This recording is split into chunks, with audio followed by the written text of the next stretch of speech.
Hello sir ನಮಸ್ತೆ, ನಾನು ಸತ್ಯ. ಹೇಳಮ್ಮ ಸತ್ಯ, ಏನು ತುಂಬ ದಿನ ಆದಮೇಲೆ ನೆನೆಸ್ಕೊಂಡಿದ್ಯಾ? ಹಾಂ ಸರ್, ಅದು ಒಂದು ಪರ್ಸ್ನಲ್ ವಿಷಯ ಮಾತಾಡೋದಿತ್ತು, ಅದಕ್ಕೆ ಕಾಲ್ ಮಾಡಿದೆ. ಜೊತೆಗೆ ನಿಮ್ಮಿಂದ ಒಂದು ಹೆಲ್ಪ್ ಆಗಬೇಕಿತ್ತು. ಅದಕ್ಕೆ ಯಾಕಮ್ಮ ಇಷ್ಟೊಂದು ಪೀಠಿಕೆ? ಅದೇನು ಅಂತ ಹೇಳು. ನೀನಂತ ದಕ್ಷ ಅಧಿಕಾರಿಗೆ ಇಲ್ಲ ಅಂದರೆ ಆ ದೇವರು ನನ್ನನ್ನು ಮೆಚ್ಚೋದಿಲ್ಲ. Thank you sir.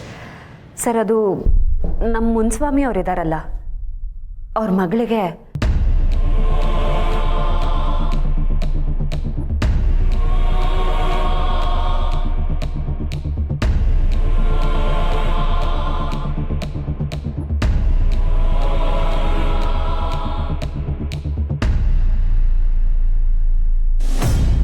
ಚೇಚೆ, ಹೀಗಾಗಬಾರ್ದಿತ್ತು.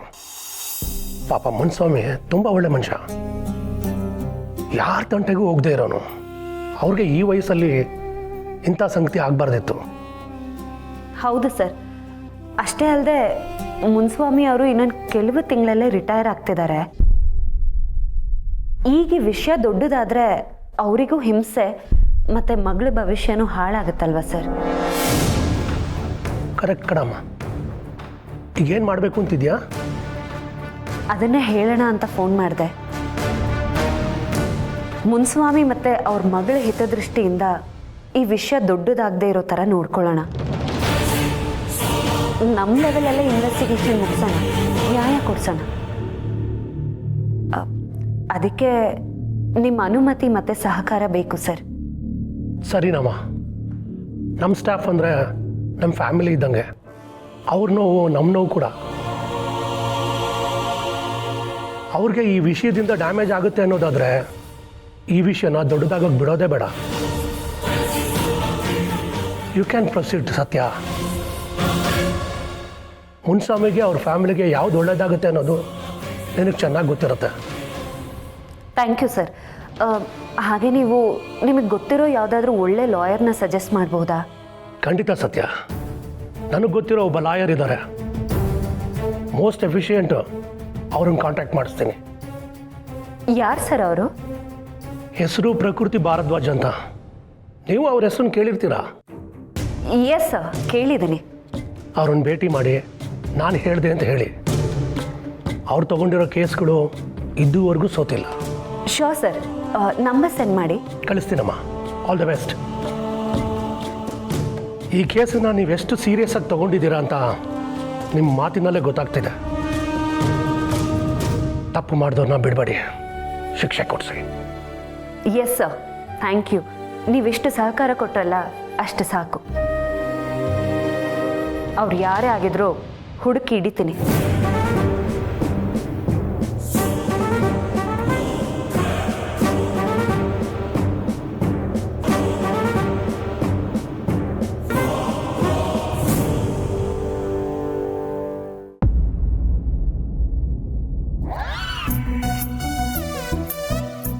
ನೀರು. ಥ್ಯಾಂಕ್ಸ್.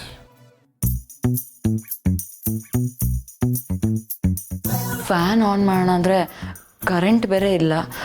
ಒಂದು ನಿಮಿಷ.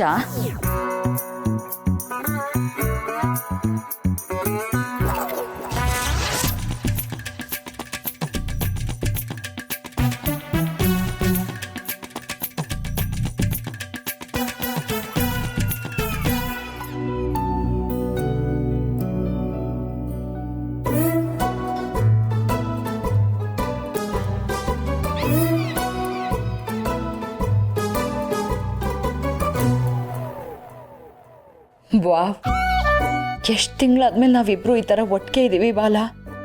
ಈ ರುಕ್ಕು ಇಲ್ಲ ಅಂದಿದ್ರೆ ಇನ್ನೂ ಚೆನ್ನಾಗಿರ್ತಿತ್ತು.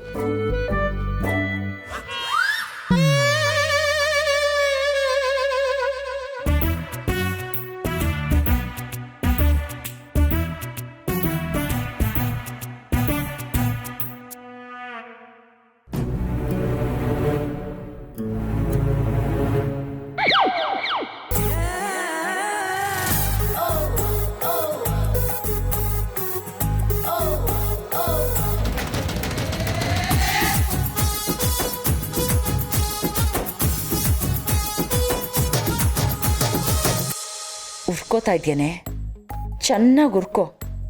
ನನಗೆ ಎಷ್ಟು ಸಲ ಈ ರೀತಿ ಕಾಟ ಕೊಟ್ಟಿಲ್ಲ. ಇನ್ನು ಮುಂದೆ ನನ್ನ ಟೈಮ್.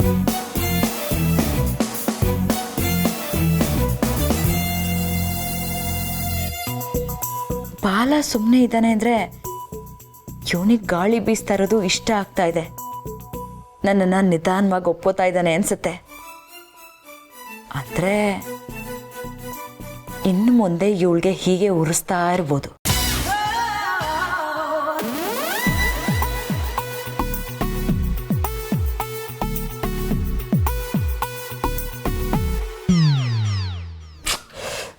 ದಿವ್ಯಾ, ಯಾಕೆ ಈ ಥರ ಹಿಂಸೆ ಕೊಡ್ತಿದ್ಯಾ ನನಗೆ ನೀನು? ಅಲ್ಲ, ನಿನಗೆ ಯಾವ ಥರ ಹೇಳಬೇಕು ನಾನು ನನ್ನ ತಂಟೆಗೆ ಬರಬೇಡ ಅಂತ? ಇದೆಲ್ಲ ರುಕ್ಕು ನೋಡಿದ್ರೆ ಅವಳಿಗೆ ಬೇಜಾರಾಗಲ್ವಾ? ಮೊದಲು ಹೋಗು ನೀನು ಫಸ್ಟು. ಅಯ್ಯೋ, ನೀನು ಸುಮ್ಮನೆ ಇರು ಬಾಲ. ನಾನು ನೀನು ಗಂಡ ಹೆಂಡತಿ. ಅವಳಿಗೋ ಹೆದರ್ಕೊಂಡು ನಾವ್ಯಾಕೆ ನಮ್ಮ ಒಳ್ಳೆ ಕ್ಷಣಗಳನ್ನ ಮಿಸ್ ಮಾಡ್ಕೋಬೇಕು? ನಾನು ಮನ್ಸು ಮಾಡಿದ್ರೆ ಇದನ್ನ ಲೀಗಲ್ ಆಗೇ ವಿಚಾರಿಸ್ಬೋದು. ಆದರೆ ಏನು ಮಾಡೋದು? ಅದರಿಂದ ನಿನಗೆ ನೋವಾಗುತ್ತೆ. ನಿನಗೆ ನೋವಾಗಬಾರ್ದು ಅನ್ನೋದೇ ನನ್ನ ಉದ್ದೇಶ. ನನಗೆ ಎಷ್ಟೇ ನೋವಾದರೂ ನಾನು ಅದನ್ನು ಸಹಿಸ್ಕೊಂಡಿದ್ದೀನಿ ಗೊತ್ತಾ? ಏಯ್, ನಾನೊಂದು 2 ನಿಮಿಷ ಕಂಡಿಲ್ಲ ಅಂದ ತಕ್ಷಣ ನನ್ನ ಮಾವನ್ನ ಬುಟ್ಟಿ ಹಾಕೊಳಕ್ ನೋಡ್ತಿದ್ಯಾ? ಸುಪ್ನಾತಿ. ನೀನ್ ಕಣೆ ಸುಪ್ನಾತಿ. ನಾನು ಯಾಕೆ ನನ್ನ ಗಂಡನ ಬುಟ್ಟಿಗೆ ಹಾಕೊಳ್ಳಿ? ಬೇರೆಯವ್ರ ಗಂಡನ ಬುಟ್ಟಿಗೆ ಹಾಕೋತಾ ಇರೋದು ನೀನು. ನಾಚಿಕೆ ಆಗಲ್ಲ ನಿನಗೆ? ನೀನು ಬೇಡ ಅಂತ ಬಿಸಾಕಿರೋ ವಸ್ತುನ ತಗೊಂಡು ಪ್ರೀತಿ ಮಾಡ್ತಿದ್ದೀನಿ. ನನಗೆ ಬುದ್ಧಿ ಹೇಳಕ್ಕೆ ಬರಬೇಡ. ಆಗ ನನಗೆ ಬುದ್ಧಿ ಇರಲಿಲ್ಲ, ಆದರೆ ಇವಾಗ ಬುದ್ಧಿ ಬಂದಿದೆ. ಅವನು ನನ್ನವನು. ಅವನು ನನಗೆ ವಾಪಸ್ ಬೇಕು. ಬೇಕು ಅಂದಾಗ ಪಡ್ಕೊಳ್ಳೋಕ್ಕೆ, ಬೇಡ ಅಂದಾಗ ಬಿಸಾಕೋದಕ್ಕೆ ಮಾವನ್ನ ಏನು ಅನ್ಕೊಂಡಿದ್ಯಾ? ನೀನು ತಿಪ್ಪುರ್ಲಾಗ ಹಾಕಿದ್ರು ಸರಿ, ಮಾವನ್ನ ಬಿಟ್ಕೊಡೋ ಮಾತೇ ಇಲ್ಲ. ನಿನ್ನನ್ನು ಒಂದು ಕೈ ನೋಡ್ಕೋತೀನಿ ಕಣೆ. ಇಷ್ಟು ದಿನ ಬಾಲನ್ ಮುಖ ನೋಡ್ಕೊಂಡು ನಿನ್ನನ್ನು ಸುಮ್ಮನೆ ಬಿಟ್ಟಿದ್ದೆ. ಇನ್ನು ನಿನ್ನನ್ನು ಒಂದು ಕೈ ನೋಡ್ಕೊಂಡಿಲ್ಲ ಅಂದರೆ ನನ್ನ ಹೆಸರು ದಿವ್ಯಾನೇ ಅಲ್ಲ. ಆಯ್ತು ಹೋಗೆಲೈ, ನಿನ್ನ ಹೆಸರನ್ನ ಚೇಂಜ್ ಮಾಡೋ ದಿನಗಳು ಹತ್ರ ಬಂತು ಅನ್ಕೋ. ಏಯ್ ಸುಮ್ಮನೆ ಸುಮ್ಮನೆ ನಿಲ್ಲಿಸಿ ಆಯಿತು.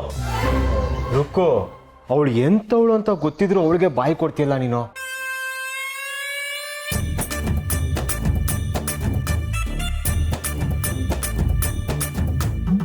ಮತ್ತಿನ್ನೇನ್ ಮಾವ, ಇವಳೇನಕ್ಕೆ ನಿನ್ನ ಹತ್ರ ಕ್ಲೋಸ್ ಆಗ್ಬೇಕು? ಅವಳು ಆಗೋದಕ್ಕೆ ಟ್ರೈ ಮಾಡಿದ್ಲು, ನಾನು ಅದನ್ನ ಅದನ್ನ ನೋಡು ಸಾಕು. ಮತ್ತೆ ಅವಳು ಬೀಸಣ್ಗೆ ಬೀಸ್ಬೇಕಾದ್ರೆ ಸುಮ್ಮನೆ ಇದ್ದೆ. ಅದೇ ಪ್ರೀತಿ ಅಂತ ಹೇಳು ಬಾಲ ಅವಳಿಗೆ. ಏಯ್, ಸುಮ್ಮನೆ ಇದ್ರೆ ಸರಿ ಇವಾಗ. ಇಲ್ಲ ಅಂದ್ರೆ ಯಾವ್ದ್ರಲ್ಲಿ ಹೊಡಿತೀನೋ ನನಗೆ ಗೊತ್ತಿಲ್ಲ. ಏಯ್ ರುಕ್ಕು, ಇರು ನೀನು. ದಿವ್ಯಾ, ಸುಮ್ಮನೆ ಇಲ್ದಿರೋ ವಿಷಯನೆಲ್ಲ ಕೆದಕ್ಬೇಡ. ನಿನಗೆ ಗೊತ್ತು ರುಕ್ಕು ನನ್ನ ಎಷ್ಟು ಪ್ರೀತಿಸ್ತಾಳೆ ಅಂತ. ಆದ್ರೆ ನೀನ್ ಅವಳ ಪ್ರೀತಿ ಮಾಡ್ತಿಲ್ಲ ಅಲ್ವಾ? ಅಮ್ಮಣ್ಣಿ, ಪ್ರೀತಿ ಇಲ್ದೆ ದರ್ಶನಿಗೆ ನನ್ನ ಹೆಸರಿಟ್ನಾ?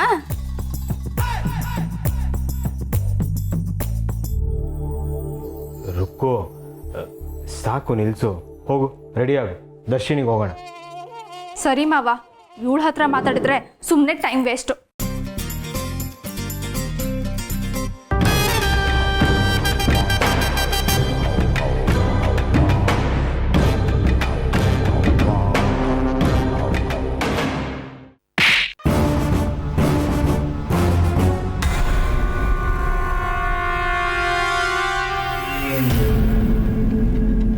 ಎಂಥ ಹೊಲ್ಸ್ ಕೆಲಸ ಮಾಡ್ಕೊಂಬಂದಿದೆ ಗೊತ್ತಾ ನಿಂಗೆ?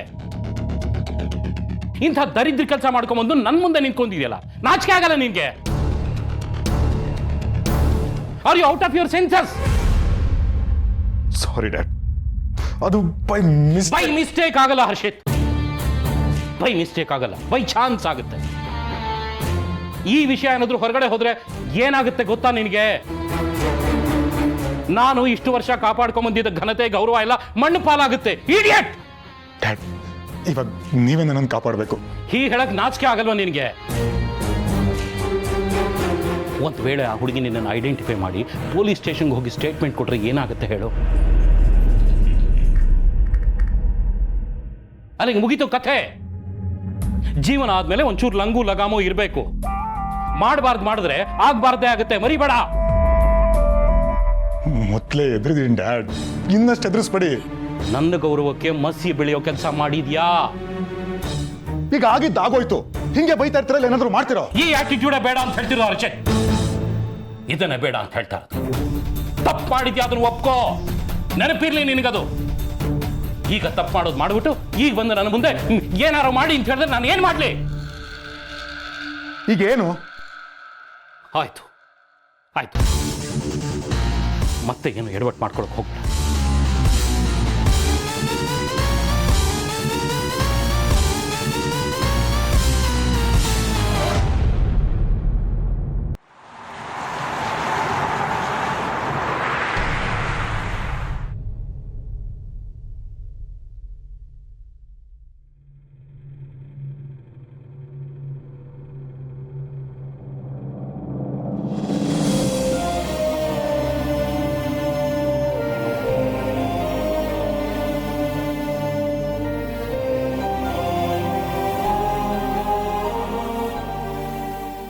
ಉಷಾ, ಅಯ್ಯೋ, ಇಲ್ಲಿಗೆ ಯಾಕೆ ಬಂದ್ರಿ?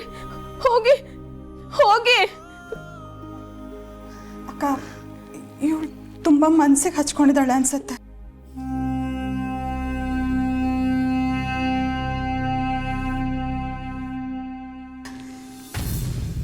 ಇನ್ನೇನೆ, ಇಷ್ಟು ಚಿಕ್ಕ ವಯಸ್ಸಲ್ಲಿ ಹೀಗೆಲ್ಲ ಆದ್ರೆ ಆಘಾತ ಆಗಲ್ವಾ?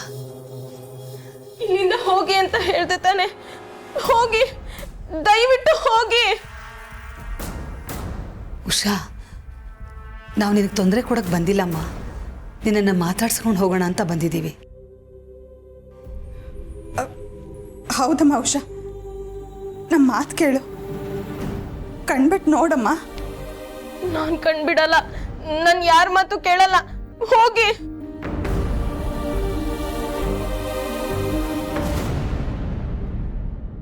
ಉಷಾ, ಅಯ್ಯೋ, ನನ್ ಮುಟ್ಬೇಡಿ, ನನ್ ಮುಟ್ಬೇಡಿ.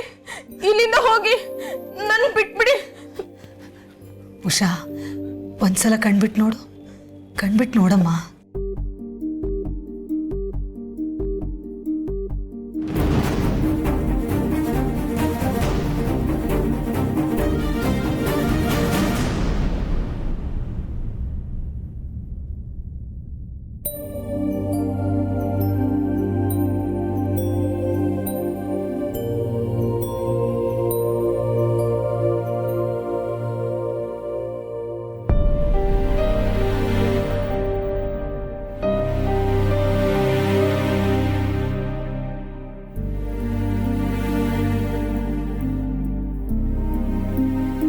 ಉಷಾ, ಹೆಣ್ಮಕ್ಳು ಧೈರ್ಯವಾಗಿರ್ಬೇಕು. ಎಷ್ಟೆಷ್ಟು ಕಷ್ಟಗಳನ್ನ ಎದುರಿಸಿ ಬಂದವರಿದ್ದಾರೆ. ನೀನು ಅವ್ರಿಗಿಂತ ಏನು ಕಡಿಮೆ ಇಲ್ಲ. ಸತ್ಯನ ಅಕ್ಕ ಅಂತ ಕರಿತೀಯ, ಅವಳನ್ನ ನೋಡು, ಅವಳು ಎಷ್ಟು ಗಟ್ಟಿಯಾಗಿದ್ದಾಳೆ ಅಂತ. ನಿನ್ನನ್ನು ಈ ಸ್ಥಿತಿಗೆ ತಂದವರನ್ನ ನನ್ನ ಸೊಸೆ ಸುಮ್ಮನೆ ಬಿಡಲ್ಲ. ಅವರನ್ನ ಹಿಡಿದು ಒಳಗಡೆ ಹಾಕಿಸ್ತಾಳೆ. ಅದನ್ನ ನೋಡಕ್ಕಾದ್ರೂ ನೀನು ಸ್ಟ್ರಾಂಗ್ ಆಗಿರ್ಬೇಕಲ್ವಾ?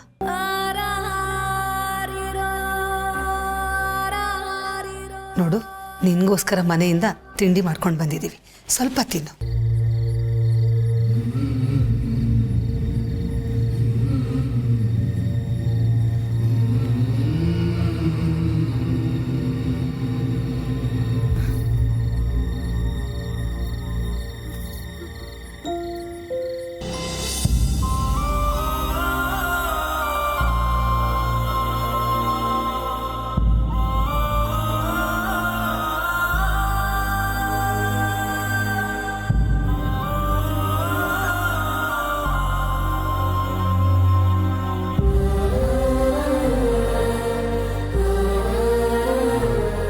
ಏನಾಯ್ತಮ್ಮ, ಯಾಕೆ ಹಾಗೆ ನೋಡ್ತಿದೀಯಾ? ತಿಂಡಿ ತಿನ್ನು. ನನ್ನನ್ನು ನಿನ್ನ ತಾಯಿ ಅಂತಾನೆ ಅನ್ಕೋ, ನಾನೇ ನಿನಗೆ ತಿಂಡಿ ತಿನ್ನಿಸ್ತೀನಿ. ಊರ್ಮಿಳಾ,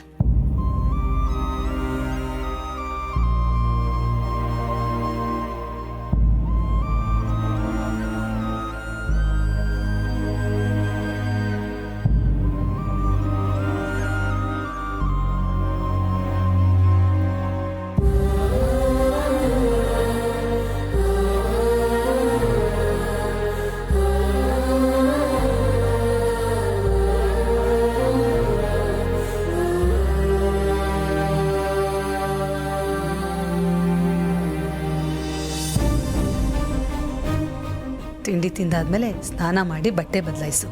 ನಿನ್ನ ಬಟ್ಟೆನ ಸತ್ಯ ಕಬೋರ್ಡಲ್ಲಿ ಇಟ್ಟಿದ್ದಾಳೆ.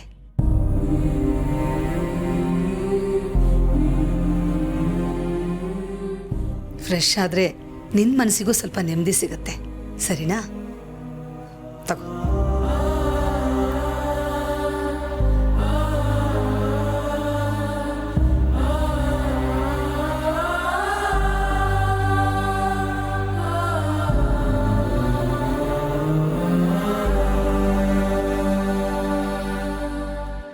ಸರಿ, ಇಲ್ಲೇ ಇಟ್ಟಿರ್ತೀನಿ. ಹಸುವಾದರೆ ಮತ್ತೆ ತಿನ್ನು, ಆಯ್ತಾ?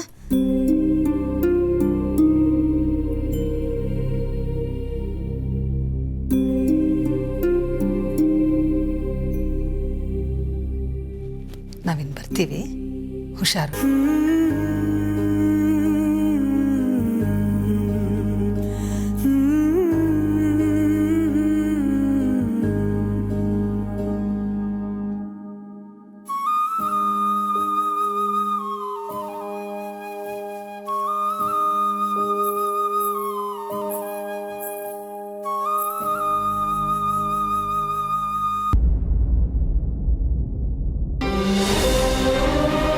ಹಾಯಪ್ಪ. ಓ ಬರೋ ಕಾರ್ತಿಕ್. ಏನೋ ಬರಕ್ಕೆ ಹೇಳಿದ್ರಂತೆ. ವಿಷಯ ಇದೆ, ಬಾ ಕೂತ್ಕೋ, ಹೇಳ್ತೀನಿ ಬಾ. ನಿನ್ನ ಹತ್ರ ಒಂದು ಹೊಸ ಬಿಸ್ನೆಸ್ ವಿಚಾರವಾಗಿ ಮಾತಾಡೋಣ ಅಂತ, ಅದಕ್ಕೆ ನೀನು ಕರೆಸಿದ್ದು. ಹೊಸ ಬಿಸ್ನೆಸ್ಸಾ? ಬೇಡಪ್ಪ, ನಾನು ಮಾಡ್ಕೊಂಡಿರೋದೇ ಸಾಕಾಗಿದೆ. ನೀವೇನು ಮಾಡಿದಿರೋ ಅದನ್ನು ನೋಡಿಕೊಂಡು ಅದನ್ನು ಬೆಳೆಸ್ಕೊಂಡು ಹೋಗೋದೇ ನನ್ನ ಕೆಲಸ ಅಷ್ಟೇ. ಮತ್ತು ಹರ್ಷಿತ್ ಜೊತೆ ಟ್ರೈ ಮಾಡ್ಬೋದು ಅಂತ ಹೇಳಿದೆಯಲ್ಲೋ? ಹೌದು ಹೇಳಿದೆ, ಅವ್ರ ಮುಂದೆ ಇಲ್ಲ ಅನ್ನೋಕ್ಕಾಗಲ್ಲ ನೋಡಿ, ಅದಕ್ಕೆ ಹೇಳಿದೆ. ಅಪ್ಪ ನಿಜ ಹೇಳಬೇಕು ಅಂದರೆ ನನಗೆ ಹೊಸ ಬಿಸ್ನೆಸ್ ಮಾಡೋ ಧೈರ್ಯ ಇಲ್ಲಪ್ಪ. ಒಂದು ಸತಿ ಕೈ ಸುಟ್ಕೊಂಡ್ಮೇಲೆ ಮತ್ತೆ ಅದೇ ಕೆಲಸ ಮಾಡೋಕ್ಕಾಗತ್ತಾ ಹೇಳಿ? ನೋಡು ಇದೇ ಬೇಡ ಅಂತ ಹೇಳೋದು. ಒಮ್ಮೆ ಎಡು ಬಿದ್ವಿ ಅಂತ ಹೇಳ್ಬಿಟ್ಟು ಆಮೇಲೆ ನಡೆಯೋದೇ ಬೇಡ ಅಂತ ಹೇಳ್ತೀಯ?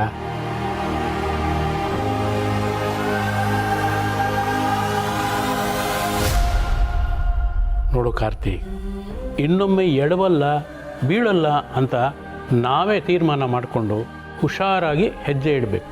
ಅದೇ ಲೈಫ್. ಇಲ್ಲಪ್ಪ ಪ್ಲೀಸ್, ನನ್ನ ಫೋರ್ಸ್ ಮಾಡಿಬಿಡಿ. ಇಲ್ಲಾಗಿಲ್ಲ ಅಂತ ಅವೆಲ್ಲ ಹೇಳಬೇಡ, ಸುಮ್ಮನೆ ನಾನು ಹೇಳಿದಷ್ಟು ಕೇಳು ಅಷ್ಟೇ. ನೋಡು, ಆಗಿದ್ದನ್ನು ಮರೆತು ಹೋಗಿ ಮುಂದಕ್ಕೆ ಹೋಗ್ತಾ ಇರಬೇಕು. ನೋಡು, ನೀನು ಹರ್ಷಿತ್ ಜೊತೆ ಜಾಯಿನ್ ಆಗು. ಯಾಕೆ ಅಂದರೆ ಅವರಿಗೆ ಈ ಪರಿಸರ ಹೊಸದು. ನೋಡು, ಇಂಡಿಯನ್ ಮಾರ್ಕೆಟು ಹೇಗೆ ವರ್ಕ್ ಆಗುತ್ತೆ ಅಂತ ಅವನಿಗೆಲ್ಲ ಗೊತ್ತಿಲ್ಲ ಕಣೋ. ಅದಕ್ಕೆ ನೀನು ಅವನಿಗೆ ಹೆಲ್ಪ್ ಮಾಡು. ನೋಡು, ಹರ್ಷಿತ್ತು ನೀನು ಇಬ್ಬರು ಸೇರಿ ಒಂದು ಕಂಪ್ನಿ ಕೊಟ್ರಿ. ನಾನು ದೇವು ಹೇಗಿದ್ವೋ ಹಾಗೆ ನೀವಿರಬೇಕು. ಏನು ರಾಯರು ಮಗನ ಕೂರಿಸ್ಕೊಂಡು ಏನೋ ಮಾತಾಡ್ತಿರೋ ಹಾಗಿದೆ? ಓಹೋ, ಮಗನ ಹತ್ರ ಮಾತಾಡೋದಕ್ಕೆ ನೀನು ಪರ್ಮಿಷನ್ ಬೇಕೋ? ನಾನೆಲ್ಲ ಹಾಗೆ ಹೇಳ್ದೆ ರೀ. ತಗೊಳ್ಳಿ ಕಷಾಯ. ನೀನೇ ತಗೋ ಮಗನೇ. ಬೇಡ ಬಿಡಿ. ತಗೋ ಪರವಾಗಿಲ್ಲ, ದೇಹಕ್ಕೆ ಆರೋಗ್ಯಕ್ಕೆ ಒಳ್ಳೇದಾಗಿರುತ್ತೆ. ತಗೋ.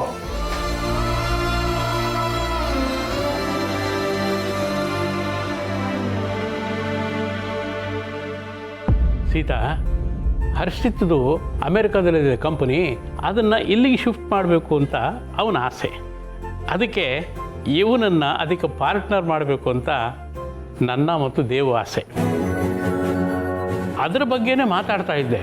ಇವನು ನೋಡಿದ್ರೆ ನಕರ ಮಾಡ್ತಾ ಇದ್ದಾನೆ. ಒಳ್ಳೆ ಐಡಿಯಾ ಅಲ್ವೇನ್ರಿ? ಅವತ್ತು ಇವನು ಒಪ್ಕೊಂಡಿದ್ನಲ್ಲ, ಹರ್ಷಿತ್ ಜೊತೆ ನಾನು ಬಿಸ್ನೆಸ್ ಮಾಡೋದಕ್ಕೆ ರೆಡಿ ಇದ್ದೀನಿ ಅಂತ. ಒಪ್ಪಿದ್ದ, ಆದರೆ ಈಗೇನೋ ರಾಗ ಹಿಡಿತಾ ಇದ್ದಾನೆ. ಯಾಕೋ ಕಾರ್ತಿಕ್, ಸುಮ್ಮನೆ ಅಪ್ಪ ಹೇಳ್ದಾಗ ಮಾಡು. ಅವ್ರು ಏನೇ ಮಾಡಿದ್ರು ನೀನು ಒಳ್ಳೇದಕ್ಕೆ ಮಾಡ್ತಾರೆ, ಅದನ್ನು ಮರಿಬೇಡ. ಓಕೆ, ಹಾಗಿದ್ರೆ ನೀವಿಬ್ಬರು ಇಷ್ಟೊಂದು ಹೇಳ್ತಾ ಇದ್ದೀರಾ, ನನ್ನ ಬಗ್ಗೆ ಇಷ್ಟೊಂದು ನಂಬಿಕೆ ಇಟ್ಕೊಂಡಿದ್ದೀರಾ ಅಂದಮೇಲೆ ಸರಿ, ನನಗೆ ಯೋಚನೆ ಮಾಡೋಕ್ಕೆ ಒಂದು 2 ದಿನ ಟೈಮ್ ಕೊಡಿ ಪ್ಲೀಸ್. 2 ದಿವಸ ಅದೆಲ್ಲ ಆಗೋದಿಲ್ಲ.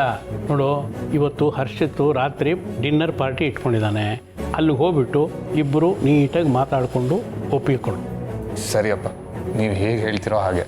ಓಕೆನಾ?